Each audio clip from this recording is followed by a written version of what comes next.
क्या है one nation one election? क्या है इसके फायदे नुकसान? नमस्कार, स्वागत है आपका आजकल वेब टीवी के इस खास एपिसोड में।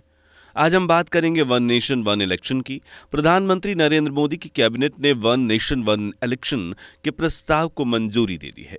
इससे लोकसभा और विधानसभा के चुनाव एक साथ कराए जा सकेंगे। सरकार संसद के शीतकालीन सत्र यानी नवंबर दिसंबर में इस बारे में बिल पेश करेगी। बता दें कि पूर्व राष्ट्रपति रामनाथ कोविंद के नेतृत्व वाली कमेटी ने इस पर मार्च में अपनी रिपोर्ट सौंपी थी। रिपोर्ट में सुझाव दिया गया है कि पहले कदम में लोकसभा और राज्यसभा चुनाव को एक साथ कराना चाहिए।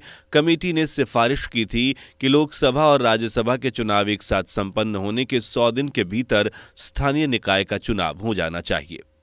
आखिर क्या है वन नेशन वन इलेक्शन? दरअसल वन नेशन वन इलेक्शन का मतलब है कि भारत में लोकसभा और सभी राज्यों के विधानसभा चुनाव एक साथ कराए जाएं। साथ ही स्थानीय निकायों के चुनाव भी एक दिन या एक तय सीमा में कराए जाएं। पीएम मोदी लंबे समय से वन नेशन वन इलेक्शन की वकालत करते आए हैं।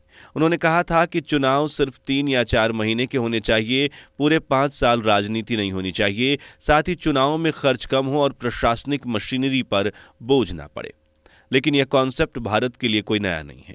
देश में आज़ादी के बाद 1967 तक लोकसभा और विधानसभा के चुनाव एक साथ कराए गए थे।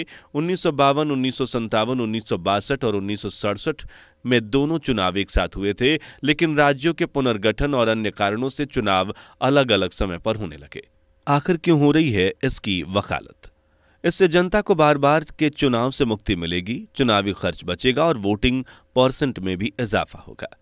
इससे देश में राजनीतिक स्थिरता आएगी। चुनाव की वजह से बार बार नीतियों में बदलाव नहीं करना होगा। सरकारें बार बार चुनावी मोड में जाने की बजाय विकास कार्यों पर ध्यान केंद्रित करेंगी। पॉलिसी पैरालिसिस जैसी स्थिति में छुटकारा मिलेगा। अधिकारियों का समय और एनर्जी बचेगी। इसका बड़ा आर्थिक फायदा भी है। सरकारी खजाने पर बोझ कम होगा और आर्थिक विकास में तेजी आएगी। वन नेशन वन इलेक्शन लागू करने से क्या है परेशानी? वन नेशन वन इलेक्शन को लागू करने में सबसे बड़ी चुनौती है संविधान और कानून में बदलाव।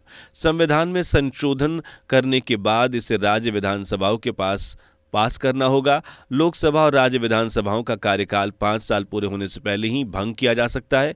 देश में ईवीएम और वीवीपैट से चुनाव होते हैं जिनकी संख्या सीमित है।